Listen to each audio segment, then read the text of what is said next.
Guys, happy Easter.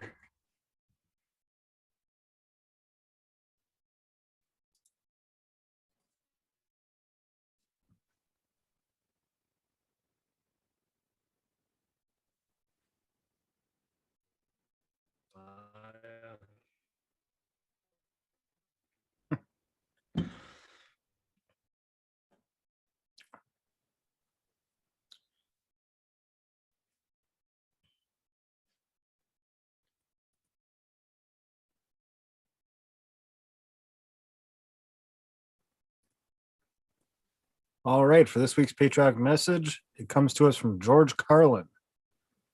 I do this real moron thing, and it's called thinking. And apparently, I'm not a very good American because I like to form my own opinions. Unfortunately, that's the state of the country we live in now. But let's keep fighting to bring back to what it was. Now let's go back to Wes to bring us into the 2A news, please. Absolutely.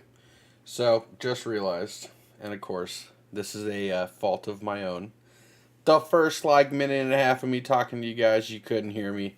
My mic was muted. Yes, score for me. So happy Easter. Thank you for joining us, West Sincity Tactical with Rob and Griff.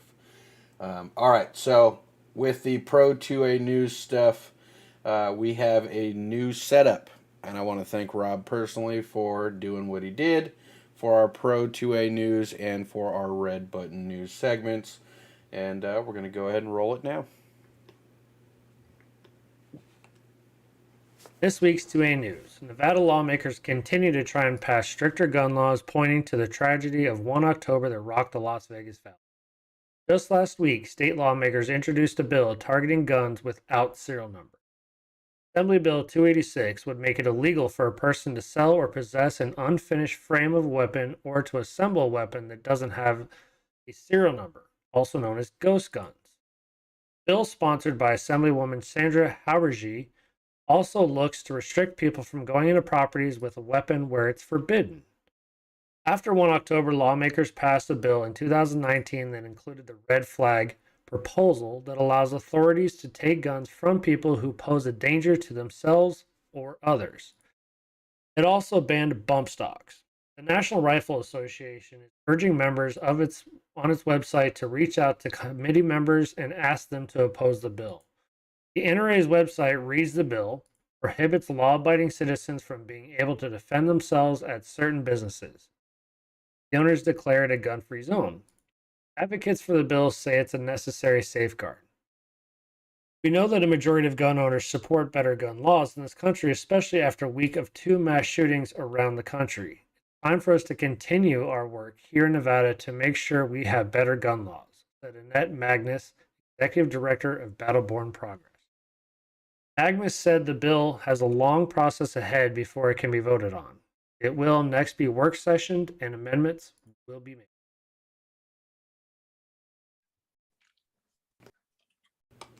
All right. So with the Pro 2A news section, what we were talking about there is Nevada laws on banning ghost guns, ghost gun frames, and things of that nature.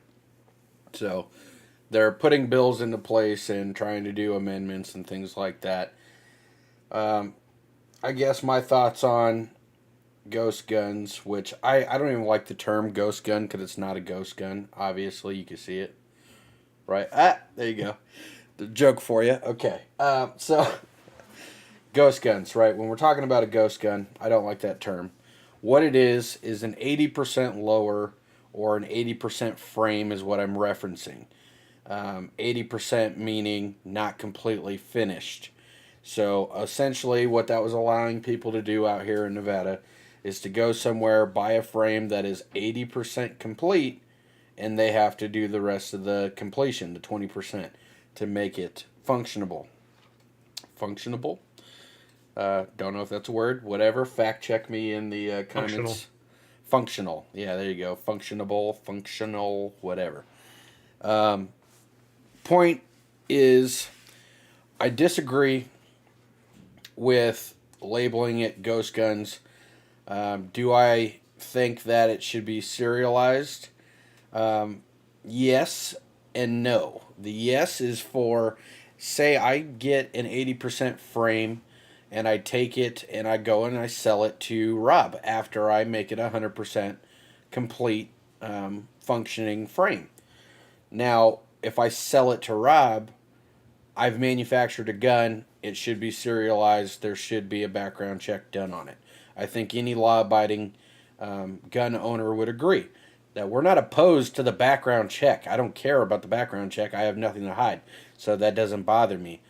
What I disagree with is now you're basically restricting it to where I can't manufacture it myself if I so choose to. If I want to make a gun myself and keep it for myself, not selling it, I should be allowed to do that as well. That is my right to do so. So that's where the yes and no comes from.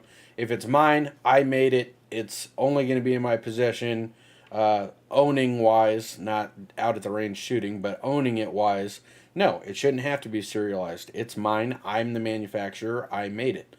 If I make it to distribute, yes, it should be serialized, because if I do sell it and it goes to someone that potentially goes and commits a murder or something, no, I don't want that gun to not be able to trace back to the person that potentially caused the crime. Of course, I want criminals put in jail just like everybody else. Rob, do you have any thoughts? Oh, that's exactly right. Um, I mean, if it's not a complete gun, it doesn't need to be serialized. It's the same thing as just like any piece of equipment. It's not serialized unless it's a full working system. Like a car, there's no VIN number on a partial car. Well, frames maybe. What about you, Griff?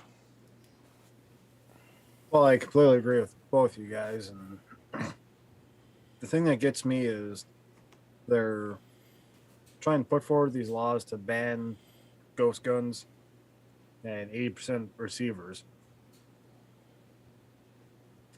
What's that going to solve? They want to ban these because they're already untraceable. Well, now you're trying to trace something that's untraceable.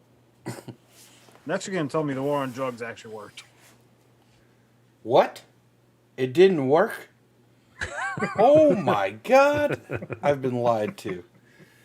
No, but yeah, you're absolutely correct. And I didn't even think about it from that standpoint, to be honest with you. It's true. How are you going to track something that's not trackable? Hence the word ghost gun. And what it comes down to for me is the law abiding citizens are going to continue to be law abiding citizens, right? We're going to follow the rules. I posted a little meme in the Pro 2A Sincity Tactical Facebook group, which a lot of you guys have joined into. Thank you for that. It is a community for all of you guys to interact on Facebook and do polls and ask questions and things like that, and enjoy it. Meet other people that are in the Pro 2A community. The meme that I put up was, it's like, well, even if you think that you don't need a mask, you should just wear it to protect yourself and others. And then it said, so you mean like carrying a gun? I may not need it, but I have it to protect myself, right? And to protect you. In the event that we're at the grocery store or something, I would protect every single person anywhere I'm at if there was an intruder invading our space and trying to harm any of us. I would immediately go into fight mode for any person. I don't even have to know you. If your life's on the line and I'm in the vicinity of the area, I'm going to do what I can to help. That I think that's a lot of law-abiding citizens, is a step that we would all take, especially if I have the means to an end to get the job done. So, Rob? Oh, it's a very good point. I agree pretty much 100% with that. What about you, Griff? Unfortunately, I don't feel like I can add any more to the conversation, but I completely agree. Perfect. Well, we're going to move right into the next topic then, and that's going to be our tactical gear review.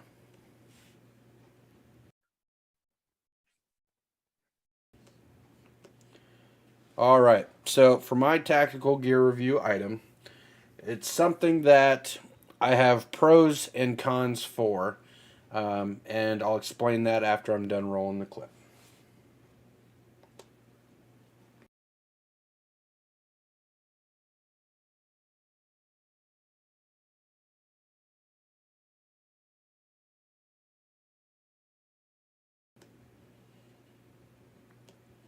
All right. So what you just saw was the Pitbull Tactical Universal Pistol Mag holder or carrier. Now, the pros to it, it allows you to carry an extra magazine when you're out in public. Having extra rounds on you could be the difference between life or death when it comes to protecting yourself. Any of these pistols here, so obviously the SIG, that's a full size that holds 21 rounds by itself. So that one I'm not really concerned with. But my Glock 43X, that's the red and white one you see there, that one carries not as much. So when we talk about not having as much in it, it's a smaller frame, smaller size firearm, obviously for concealment. I'm going to have less ammunition to be able to protect myself. Now, of course, I mean, we should all be practicing, so you shouldn't need multiple magazines for a single threat. But if you're dealing with multiple threats, you don't want to run out of ammo, especially when you're in a firefight. So having a magazine carrier is nice because you have extra ammo. That's a pro. Now, the con to it, and this is where I disagree with this particular item. It is an outside the waistband magazine carrier. This would be fine if I was open carrying my firearm because everybody else already knows I have the gun. They can see it. But having my gun concealed and a magazine open carried, I mean, obviously I could still cover it with my shirt, but now I'm more susceptible to printing because of that extension on the outside of my person with this magazine. So having this is nice. Maybe something you use at the range, maybe something you use when you're open carrying. I wouldn't advise using an outside the waistband magazine carrier if you're carrying concealed, but they do make inside the waistband magazine carriers too. This is it's a pretty hard plastic, durable item, but yeah, that's my pros and cons to my tactical gear review item, and we're gonna save all comments and stuff from at least the other hosts on the items that we present till the end. Now we're going to move into Griff. All right. Well, for this week's tactical gear item, I went with something that kind of bridges the gap between handgun and rifle optics. So, Wes, can you please roll the clip?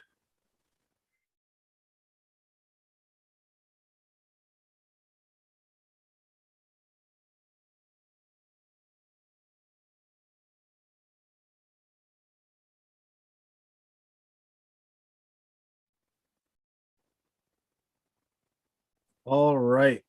So, as y'all could see, I went with the Strike Industries Rex mount. Now, this is a steel shield on a aluminum base.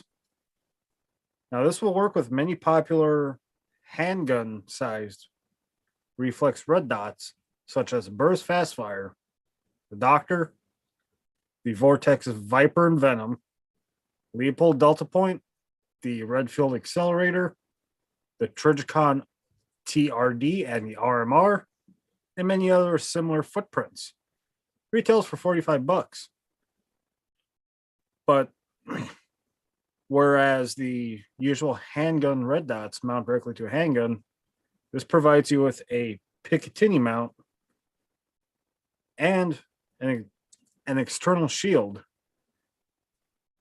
Whereas these red dots don't have their own shield around them, which is why most people don't run them on rifles. With this, you get that nice small footprint with a nice rugged protection for your optic. And with that, we'll bring it over to Rob.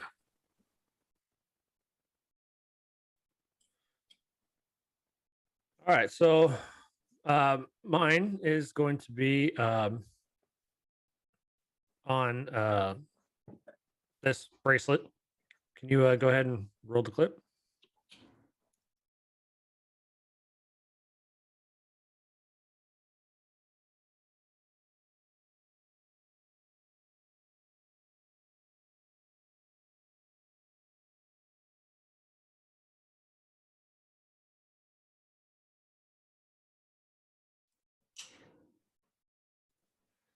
Okay, so what I have is it's a paracord bracelet, kind of survival bracelet from SA Fishing Company, which has a few cool things to it. For one, it's paracord, which is universal. You can use this on many different situations.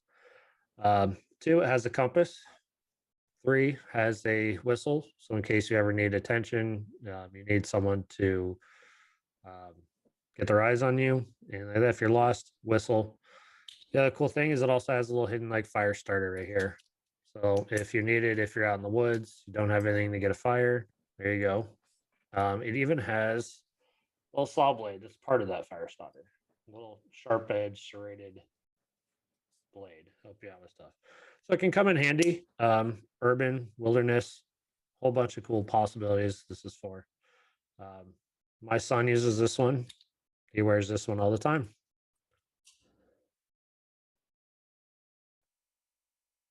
That's it. Perfect. All right. So, does anybody want to talk about any specific gear items? Well, I kind of like your the magazine holster. I agree with you. It's cool, but it's with it being external over the belt, it's not really good for concealment. But it's pretty cool. What about you, Griff? I'd have to agree. I definitely like how it accepts multiple different magazine sizes. I have the same one myself, and my biggest gripe is it's not the fact that it's outside the waistband, but the hard plastic can dig in if you tend to have a girthier midsection. Absolutely. So if you're a fatty like me, Well, I mentioned this before the show. You'll be getting that universal gun mag. I'm going to gift that to you. why? So Thank you. you'll get to experience how it works and see if it works with the gut. Okay, so I want to talk about that bracelet a little bit, and then I also want to talk about Griff's reflex sight shield with the paracord bracelet. That flint and steel, is that something that the flint is able to be replaced if it ever goes bad, or like say you get it to a point where it's just not fun? Oh, okay. Well, that answers my question. Well, it literally just pulls right out. Yep. Well, that's awesome. So okay, you can use it for a long time, which is nice. Same with the blade. Sweet. And you said that's SA Fishing Company? SA Fishing Company. You'll not be able to see the logo, but yeah, SA Fishing Company. That's sweet.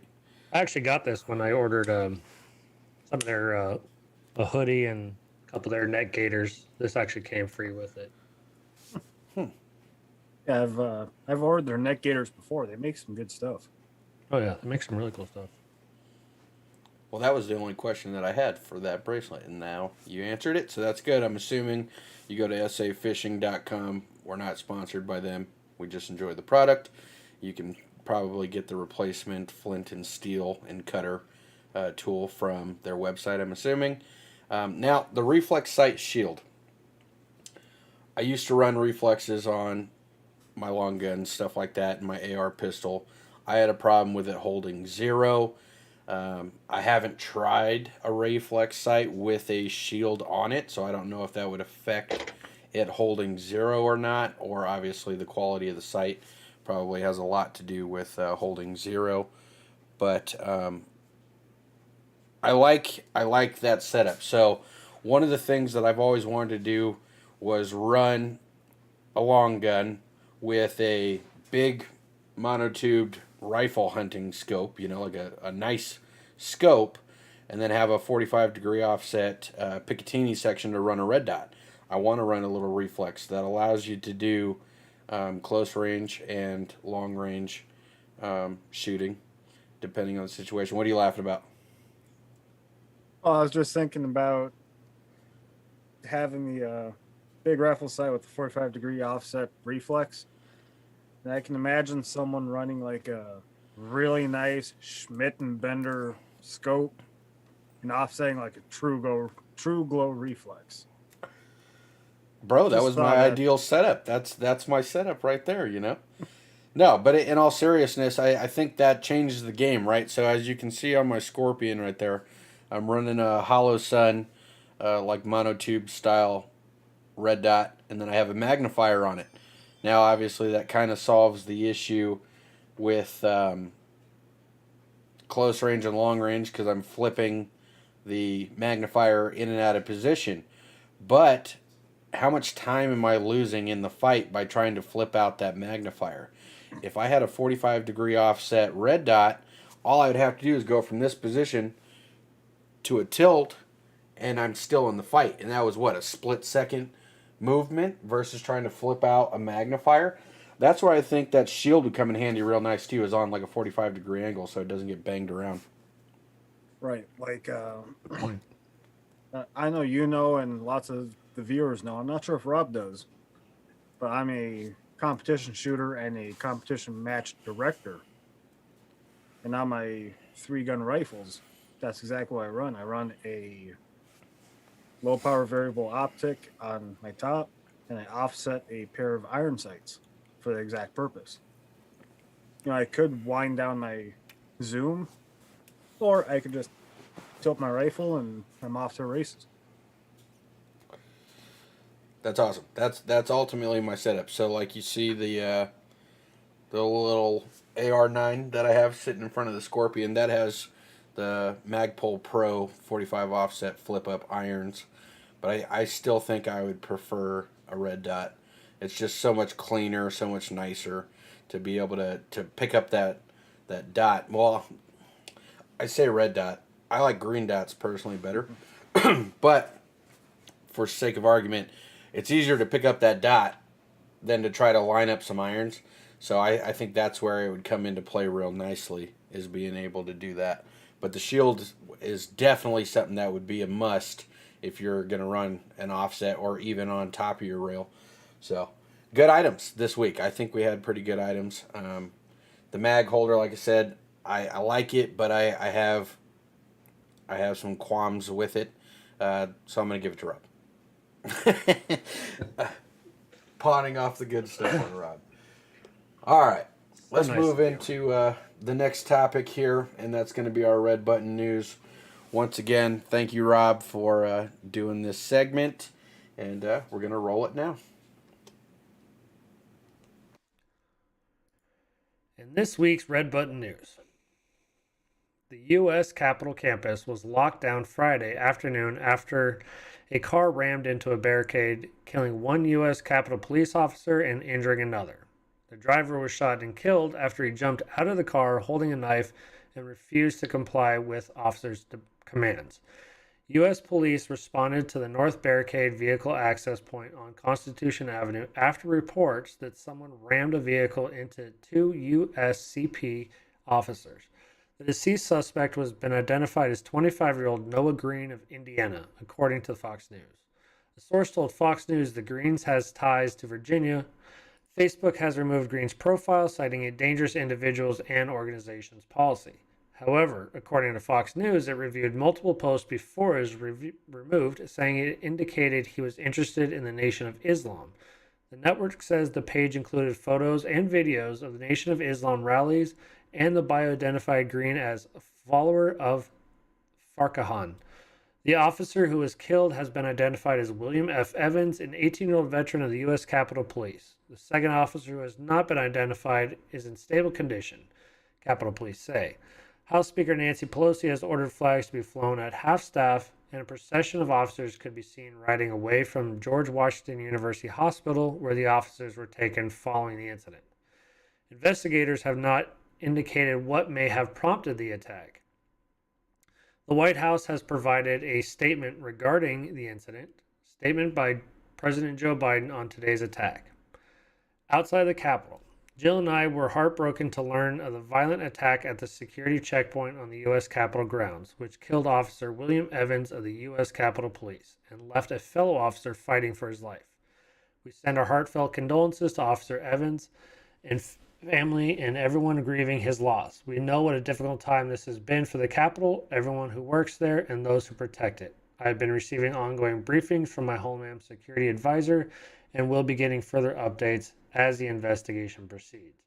I want to express the nation's gratitude to the Capitol Police, the National Guard, Immediate Response Force, and others who quickly responded to this attack.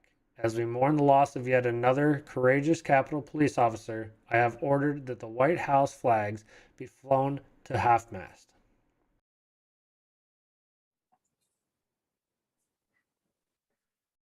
All right. So, as many of us know, earlier this week, a person decided to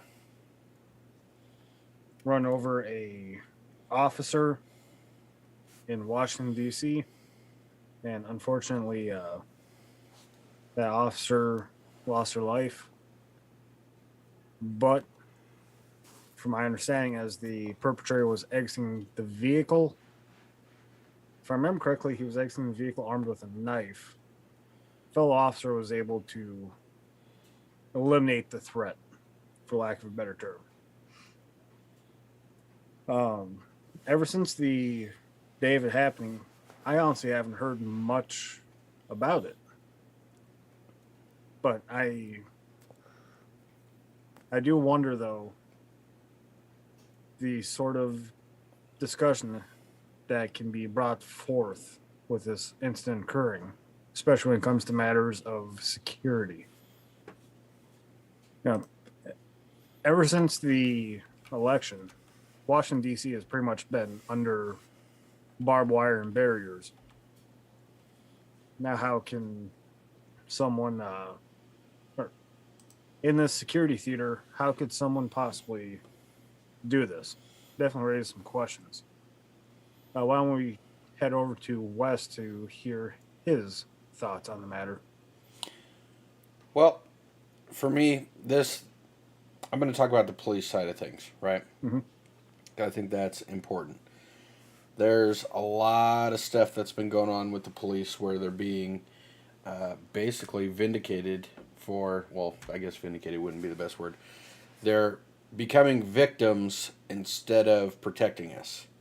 How does anyone think that a police officer is going to want to do his job correctly, or her job correctly and efficiently, without coming down with the harshest things that they possibly can when they're getting attacked, right? So when police officers are getting attacked, I assume every single traffic stop from that point on, they're on guard. You're not going to get a break. They're like, look, bro, don't care. Cops are getting shot and killed out here. You're getting your ticket, get on your way. We cannot assume that every cop is good, but from experiences from growing up, I was a crazy, wild child, got into some trouble, dealt with cops plenty of times, and, at first I always questioned why I'm interacting with the cops as much as I am. Why am I having to deal with them as much as I am? That led to me doing some soul searching. And what I found was, the positions that I was putting myself in led to where cop involvement was almost imminent. It was bound to happen.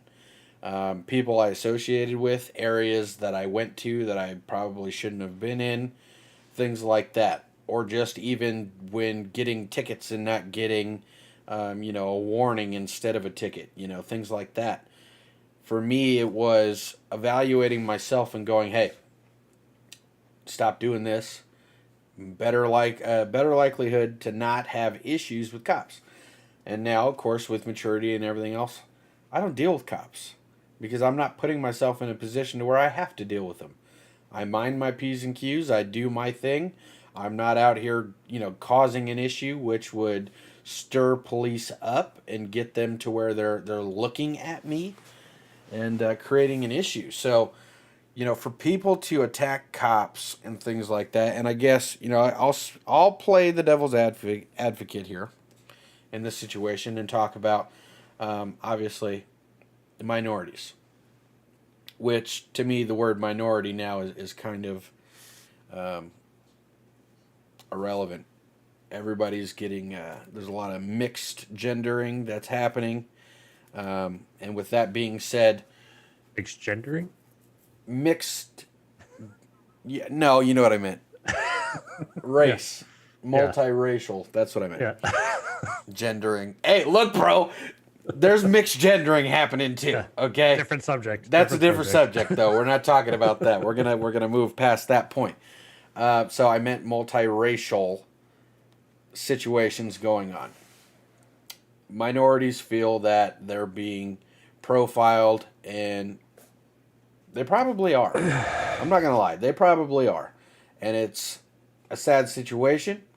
The only thing that I can say is, as an individual, your interactions could be different based off of your actions, how you interact, how you maintain yourself can prevent a bad situation with an officer.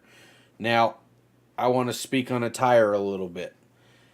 And this might pull some flack and some comments from some people here, so don't take it personally. If I offend you, I don't mean to, but I'm very outspoken, and I'm not going to censor myself for anybody. If your pants are so... Whoa, I almost had to hit a censor button. If your pants are so low down your butt and you're wearing shirts that say F the police, and you're putting yourself in a position to where you're going to more than likely deal with a cop, right? I personally had issues with attire that I would wear when I was younger, and I believe it did attract negative attention. Now, I didn't sag my pants all the way down to my kneecaps, which I'm already short as it is, so you probably wouldn't be able to tell that I was sagging, but whatever, that's nor here nor there. If you dress presentable and clean, I walk around in Sincity tactical shirts all day long, everywhere I go, if I'm not at work, right? So, obviously, the logo and things like that is going to draw attention. But how you carry yourself and how you wear your attire can prevent people looking at you and going, whoa, watch that guy. That guy could potentially be a bad guy. Now you see, I'm also completely covered in tattoos, across my chest, my back, everything else. So if I'm walking around in a tank top or something like that, I'm getting profiled immediately. That doesn't have anything to do with race. Anybody with a bunch of tattoos instantly is labeled 9 times out of 10 as a criminal, a gangbanger, a drug addict, a thug, or something along the lines of that.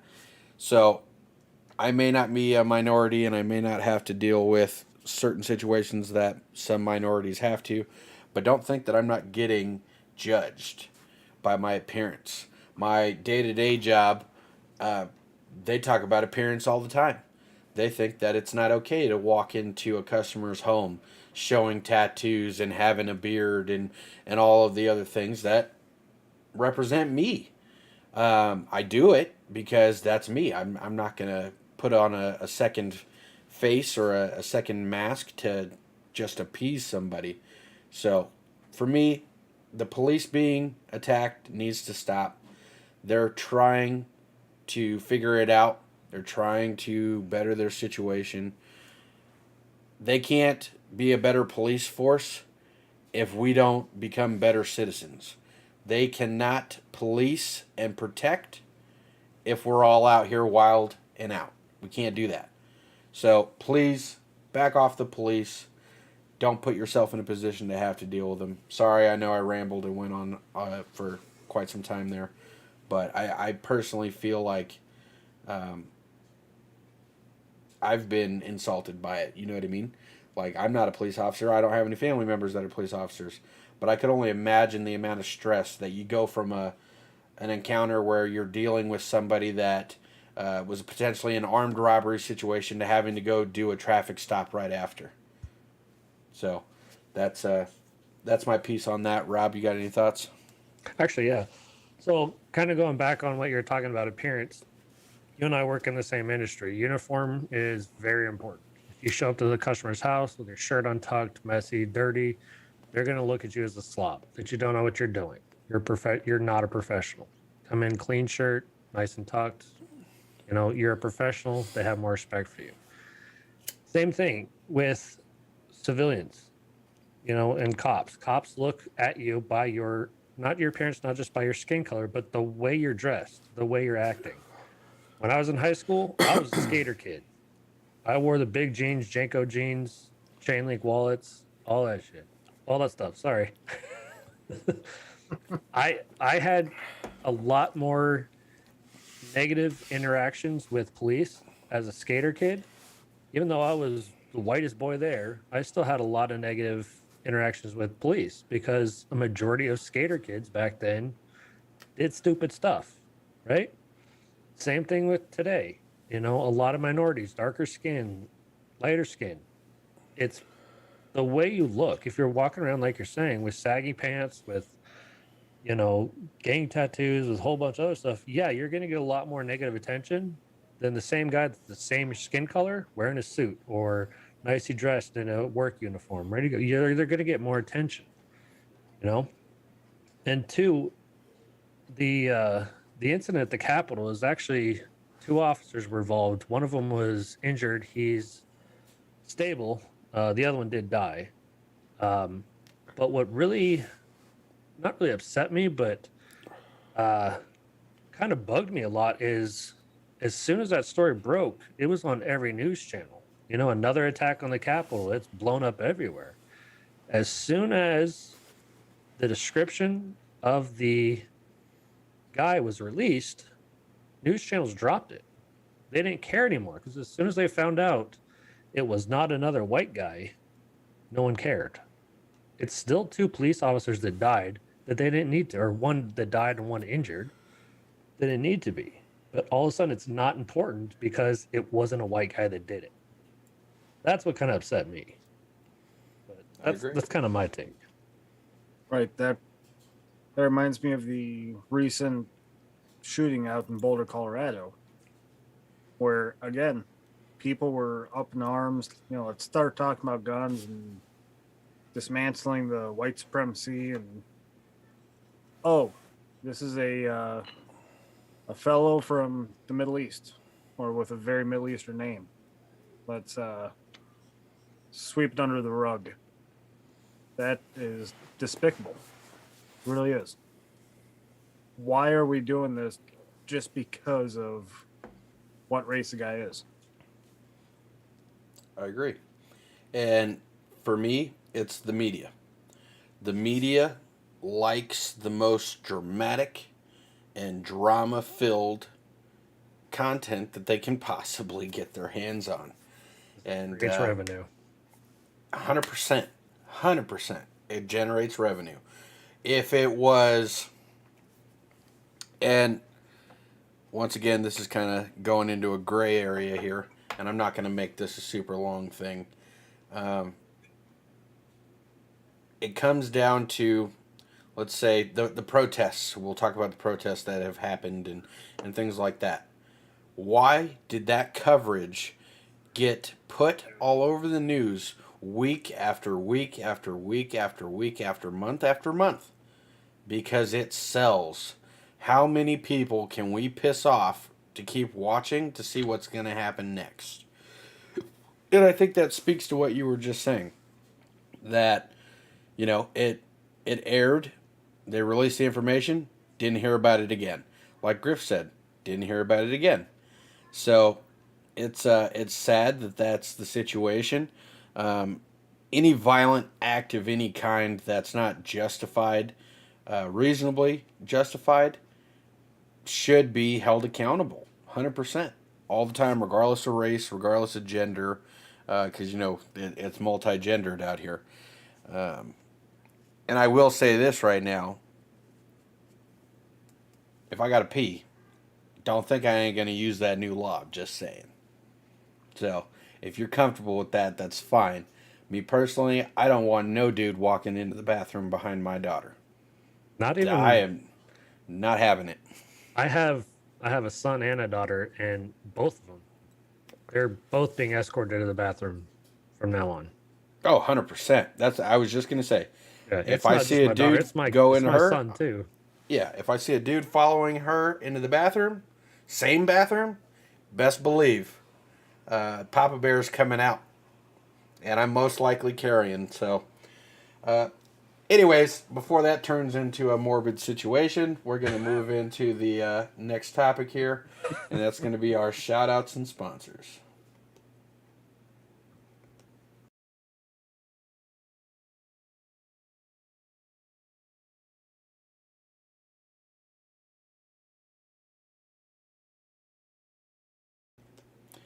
All right.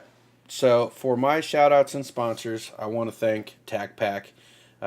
Once again, monthly subscription service. They'll send you about 5 or 6 tactical gear items. That Pitbull Tactical Universal Pistol Mag Carrier was an item that I did receive inside of the TacPack. You can use our code SC Tactical to get a free mystery grab bag where you'll get a collection of small items from previous month's boxes. And it seems like they're consistently pretty good.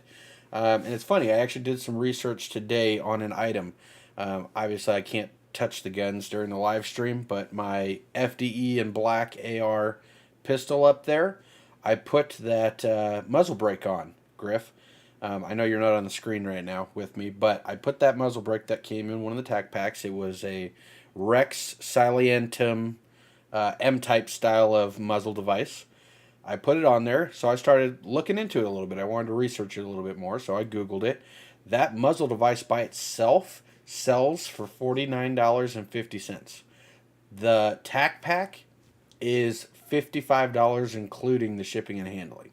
Plus, I got like 5 other items in that box. So you are getting more than what you're paying for. That one item was basically the cost of the tac pack without the shipping and handling. So it is definitely something you should look into. Once again, use our code SC Tactical to get a free mystery grab bag with your first order.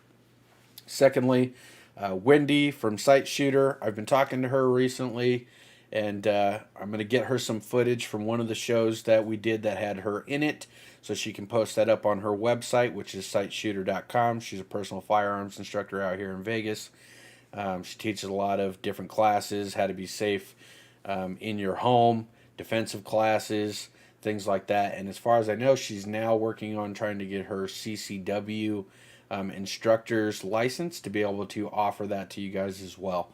But we should be able to get her back on the show here soon. And that's all I got. We're going to move on to Griff.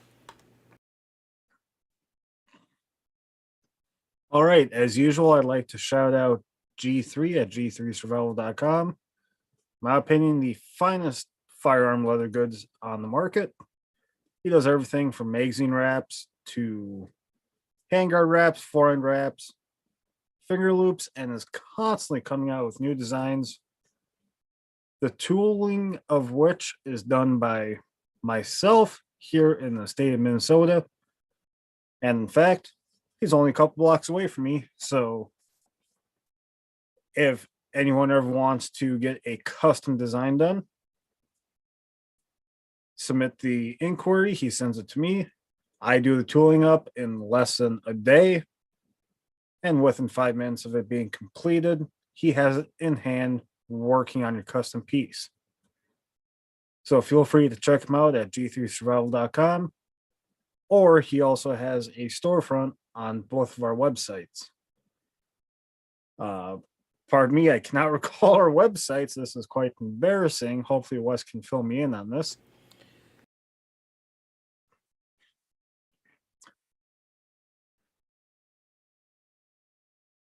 All right. Thank you. It's cincytactical.xyz or cincytacticalmn.xyz. But please check them out. Everything is made 100% by hand here in the state of Minnesota using all USA made parts. Now let's bring it over to Rob.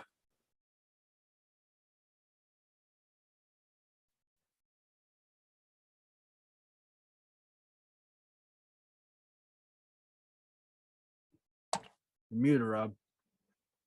Nope. Can you hear me? Okay, sorry.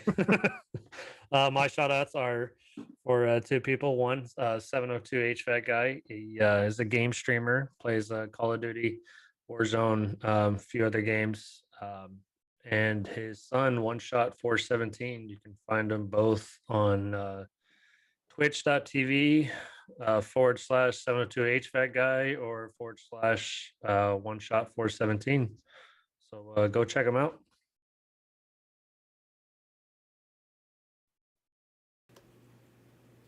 Absolutely. So that wraps up our shout outs and sponsors. And we are going to move into the EDC how and why.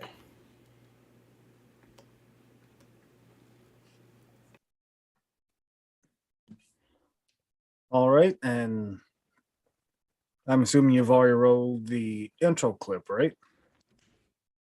Oh, well, can you please roll that? And we will get on with the discussion.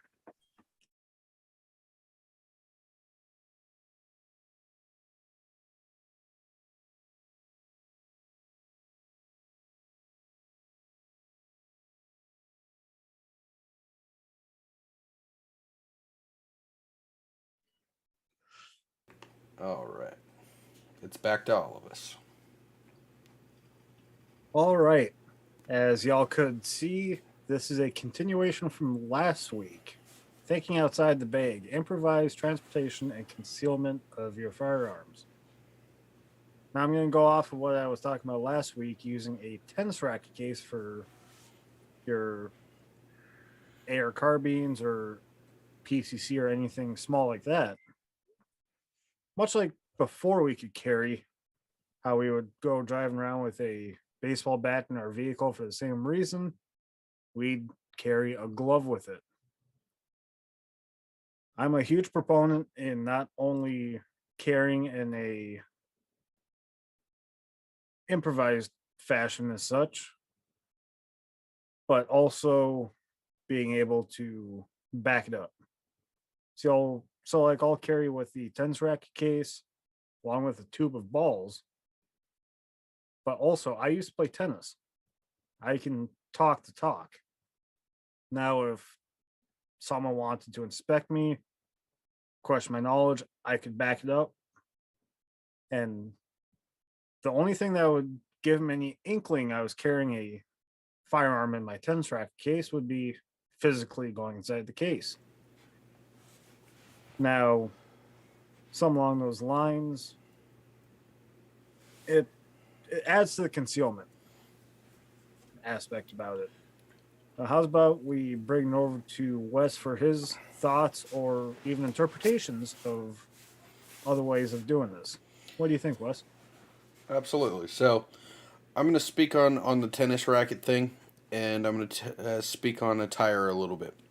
So once again, when it comes to attire, that plays into any situation that you're in. You don't go to a gentleman's club wearing a tank top, cargo shorts, and flip-flops unless you're Rob. And, so mostly when you think of a gentleman's club, okay, whoop, scratch that, back it up. You dirty-minded people out there, we're not talking about strip clubs. We're talking about cigar lounges, whiskey and cigars, gentleman's club. I mean, you are out in Vegas. It's easy to be confused. They're everywhere out here. So that's why I backed it up. Yeah. That's why I backed it up real quick, made sure I clarified what gentleman's club I'm talking about. There's one in a 5-minute drive from anywhere in the city. So that's a fact. That's actually a fact. And then if you really get into it, there's like 50 of them on one street. Anyways, so you're talking about a gentleman's lounge. I'm talking about a gentleman's lounge. Cigars, whiskey, dress nice. like let's say like a inside horse racing track. You think people dressed up in nice suits and cigars and whiskey, things like that. You dress for where you're going, for what you're doing. If you intend on carrying your rifle in a tennis bag, you should probably be in some basketball shorts or some type of shorts and something comfortable to be able to pull off the look of, hey, I'm going to play tennis, right? So that's my piece on that to add to your concealment aspect of it. What I do want to say though, for my EDC concealment continuation thing, I like the idea of the camping chair, which I talked about last week, but potentially like sporting events, going to we'll use Rob for an example. His son plays football. He goes to football games where his child is going to be present. Unfortunately, with how crazy the world is these days, you never know when something's going to pop off.